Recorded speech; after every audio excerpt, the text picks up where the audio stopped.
বন্ধুরা, আজকে একটা নতুন গল্প নিয়ে আসলাম তোমাদের মাঝে।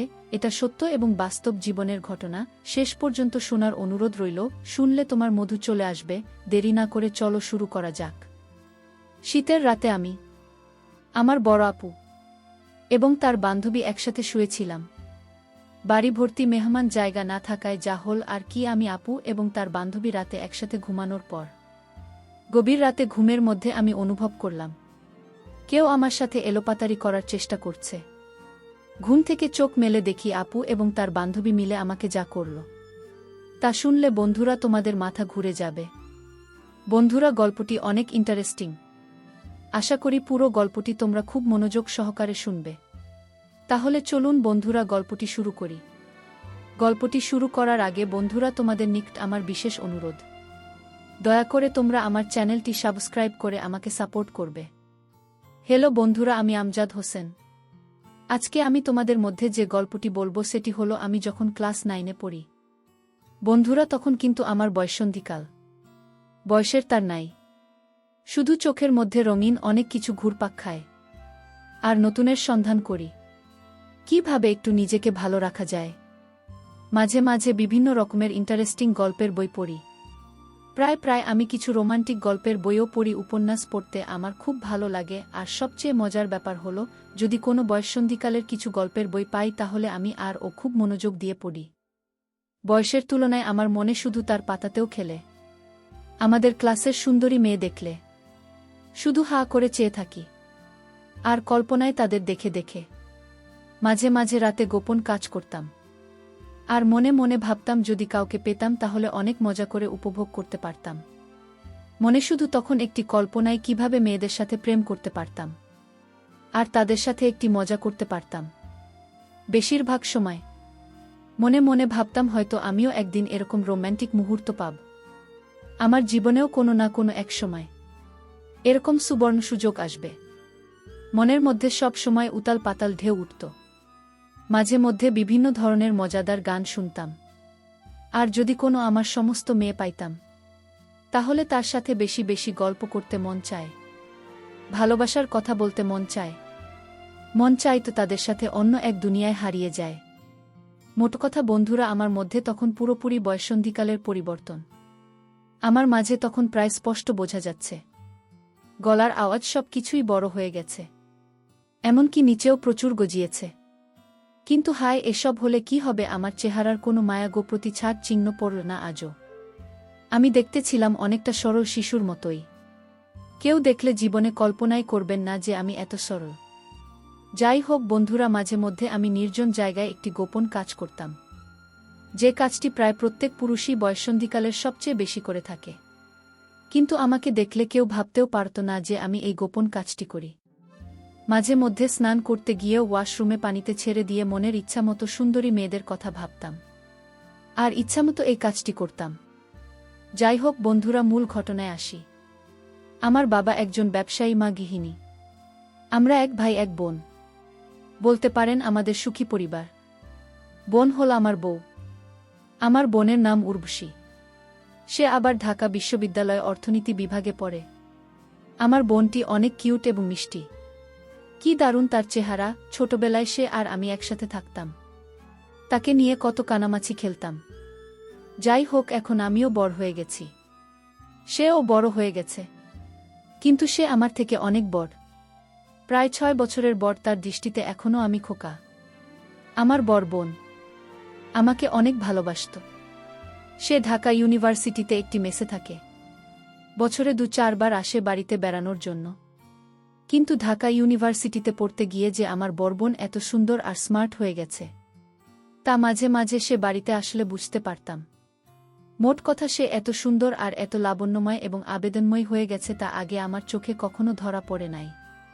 তাকে দেখলে মনে হয় যেন সুপার হিরোইন। কি বলব বন্ধুরা, যদিও সে আমার নিজের বোন, তারপরেও তাকে দেখে আমার মাথা ঘুরে যায়। মাঝে মধ্যে মনে হয় আমি তার প্রেমে পড়ে যাই। আবার সেই সাথে প্রচুর মেধাবী বটে। কি যে করি, মাথায় কোনো আইডিয়া আসছে না।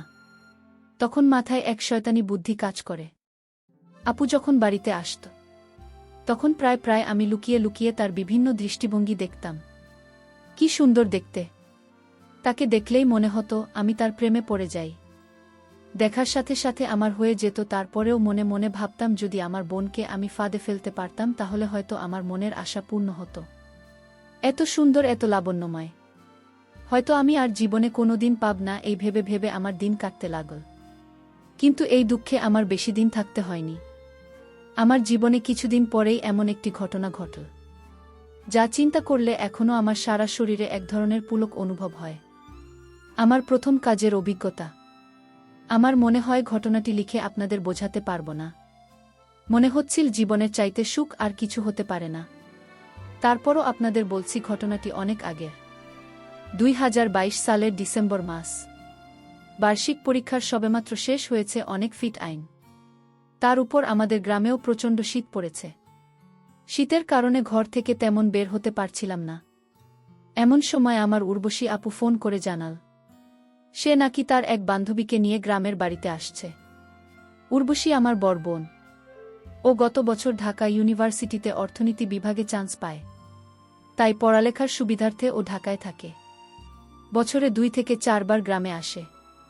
আপু এই প্রথম কোনো বান্ধবীকে নিয়ে গ্রামে আসছে, তাই ঘরের সবাই আনন্দিত। ঘরের সবাই বলতে আমি, মা আর বাবা ছাড়া তো আর আমাদের কেউ নেই।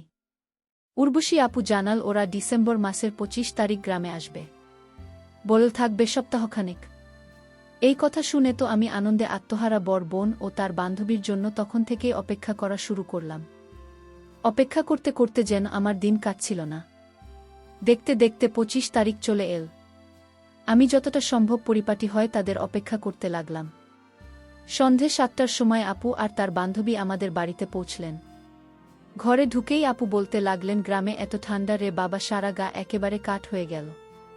একটু বিশ্রাম নেওয়ার পর আপ ও তার বান্ধবীকে আমাদের সাথে পরিচয় করিয়ে দিতে লাগলেন। আপুর বান্ধবীর নাম রামেলা। গ্রামে তাকে দেখার সাথে সাথে আমি আরও পাগল হয়ে গেলাম।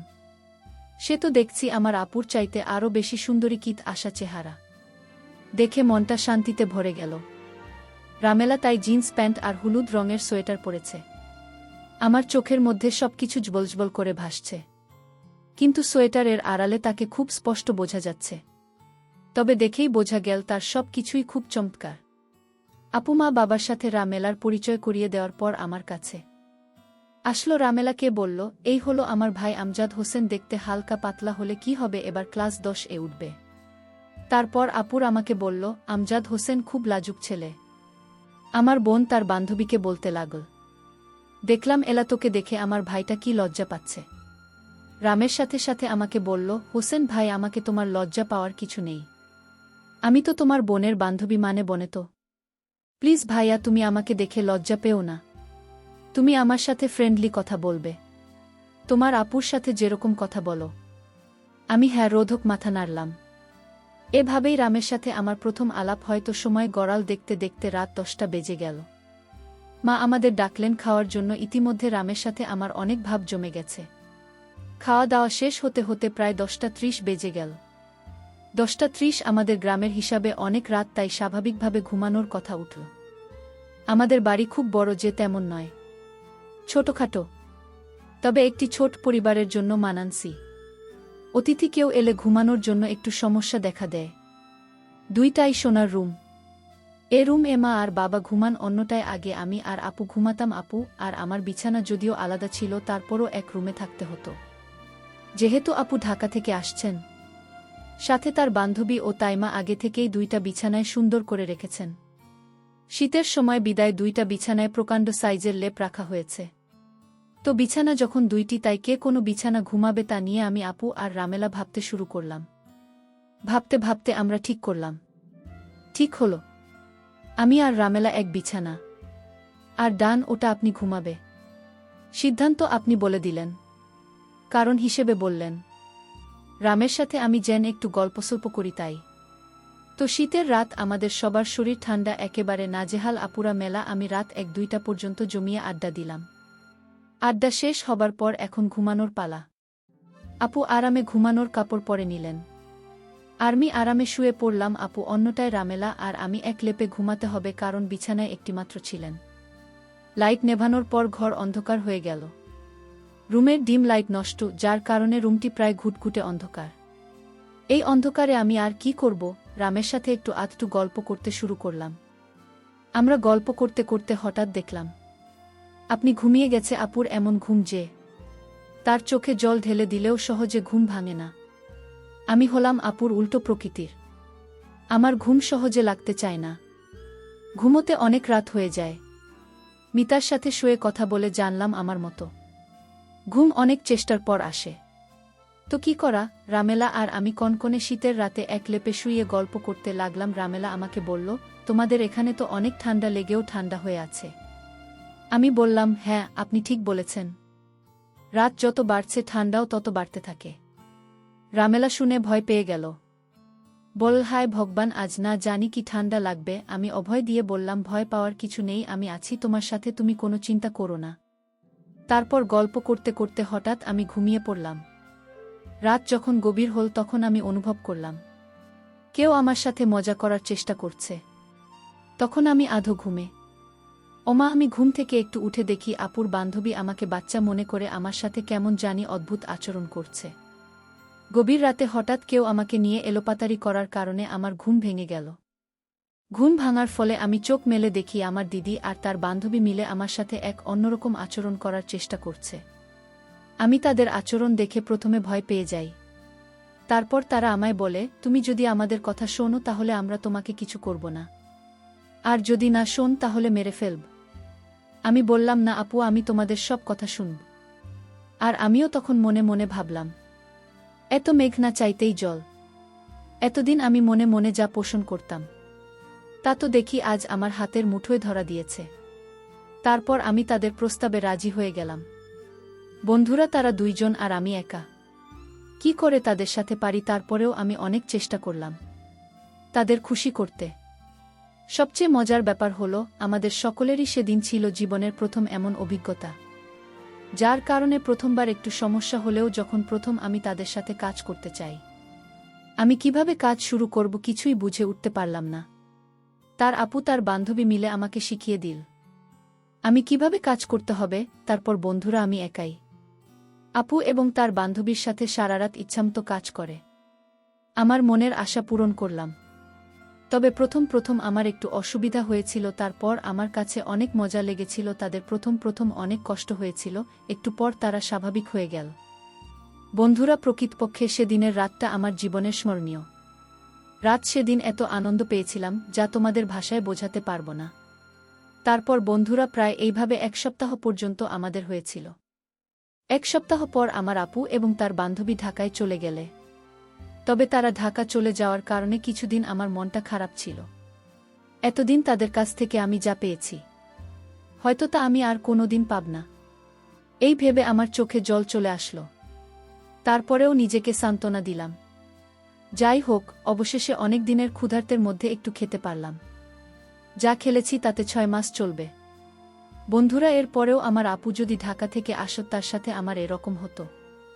আস্তে আস্তে আমিও তার সাথে একদম ফ্রি হয়ে গেছিলাম।